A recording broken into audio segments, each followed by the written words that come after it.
afternoon and welcome. I'm Karen Marsdale on staff at the Greater Reading Chamber Alliance, and we're here for another episode of Member Spotlight. And you know, as I often say, we have such diverse membership within the organization that it's really cool to kind of get down and hear from our members what they're doing, what their business is. You know, sometimes I don't even understand what the business might be until we've done an episode like this. Mm-hmm. So today I'm really excited to have Glenn Lehman with us. And I pronounced that right? You did get it correct. I did get it right. Glenn Lehman, because you know, he's not from Lehman Brothers. That's absolutely true. They're out of business. Lehman Property Management. So anyway, Glenn, we like to have some fun here too. Good. And thank you for joining us.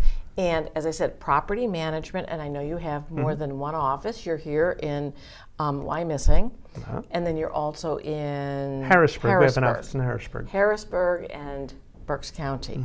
And so tell me a little bit about how you got into this work, because I bet you didn't wake up when you were 18 or 24 and say, this is what I want to do for a living. That's unfortunate that a lot of people don't actually do that, because property management and the entire rental industry is a phenomenal career field for young people coming out of school.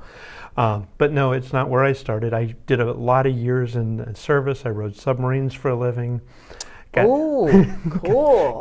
Got out of the service, and then I worked for an IT consulting firm for a while as a database architect. And they had a lot of meetings, and I just needed a little bit more flexibility. So in 2006, I jumped directly into real estate. Wow. In 2007, there was this small thing called the it was bubble. This big sign. It's like, only idiots really went into real estate this year. So that was kind of that. So I decided, I was working mainly with investors. They needed some quality property management services. So I opened a property management company, and we built an office from managing 2 properties. I remember the day that we originally opened. I had 4 employees, 2,000 square foot of office space, and a gross income of $168 a month, and didn't really have a business plan on where I was going to go with that. So I had to seek out places to get more information. We're now managed just shy of 2,000 units. I have 15 people full-time. We have 92 vendors that work for us all the time. So we've grown successfully over the last 10 years. Wow, that makes me tired just hearing you. I'll try and be more exciting next time. That's a great story. That's a great story of, now I know that there had to be a lot of blood, sweat, and tears that went into that growth, absolutely, because it was exponential.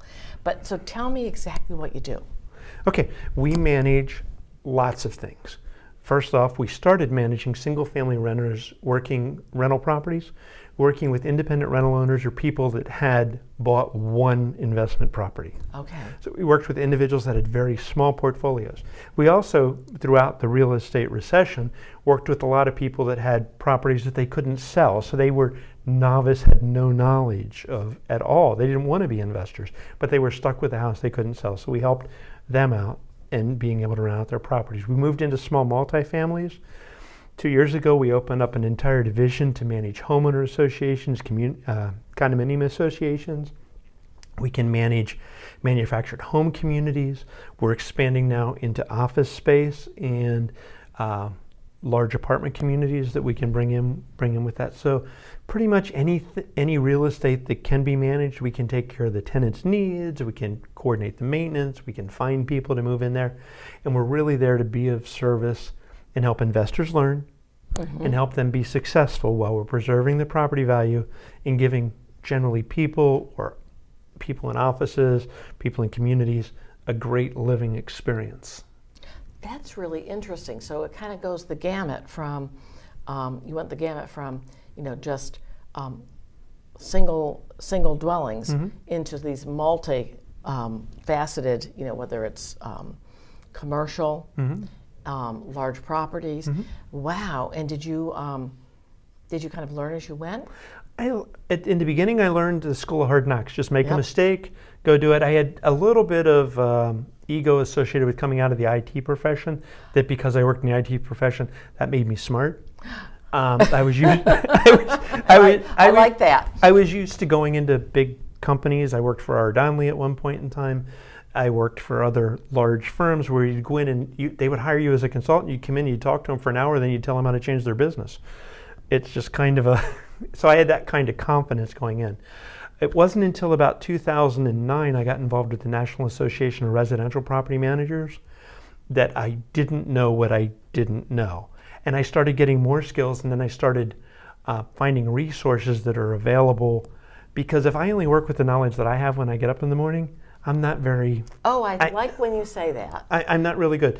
We've been active for years with the Harrisburg Chamber. When we decided to open an office in Wyomissing, we joined the Reading Chamber immediately, and immediately came up with benefits, and we don't just...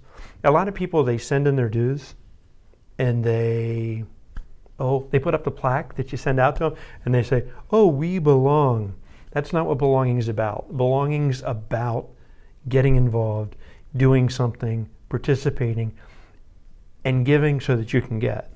And you know what? And I know that we had that conversation just shortly ago, and you got involved with our Family Business Alliance, and you said, I'm in. And I thought, wow, this is a person who kind of gets it, which is great, because not everyone does. And you know, I just had a conversation with another member a little bit before lunch today, and said, you know, think about the fact that if you build a knowledge pool of people that are smarter than yourself on areas that you don't know as much about than what you're doing as a business, just think how much more successful you can be.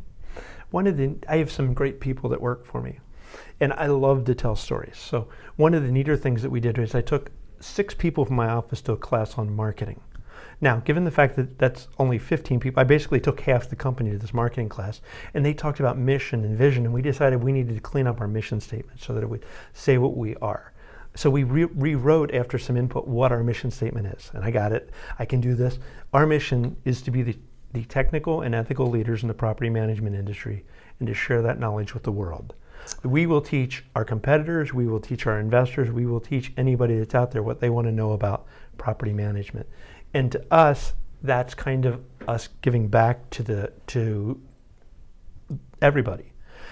It helps investors do better. It helps board members that are nervous about being on the board do better. Sure. It helps preserve in a homeowner association. Oh, yes. People in homeowner associations don't understand the importance of reserve capital and funding. Not when they're buying in, not when they're selling, not when they're on and it's knowledge that we can bring to them and share with them, and their eyes go, oh, this is important. I should have been paying attention to this for a long time. So that's kind of the fun part about doing our job. I mean, sure, we get I got to evict this tenant, or somebody's unhappy because they have no heat, or this is going on. And we deal with the headaches, which some people say, I want to hire a property manager just to get rid of the headache.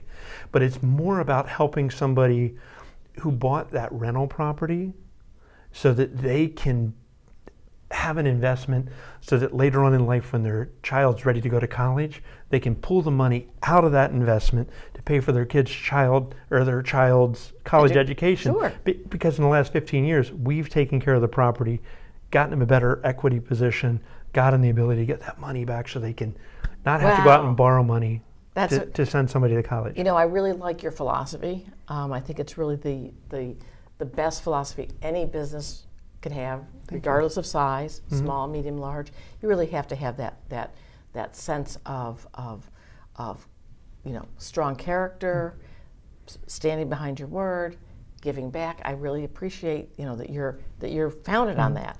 It seems like our time is going very quickly with this interview, and I loved hearing more about really what is it that you do when you get up every morning when you're in the property management business.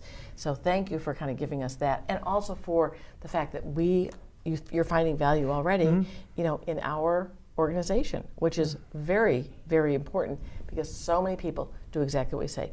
Plaque on the wall, I send in my dues, and now I think I'm going to get wealthy because I'm a chamber member. And it's like, you've got to put in the time, the energy, and then you also have to use our resources as a chamber member.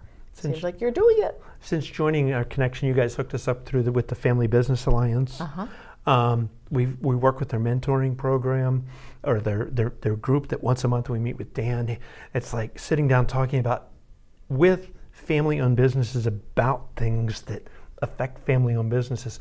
It actually gives me the fact that someday maybe I can retire and leave all this to my kids and have them set up to be successful and continue a legacy. See, exactly. That's exactly right. Now, I want to just say one thing. I love this because we do have our marketing department sets up these interviews basically with our members.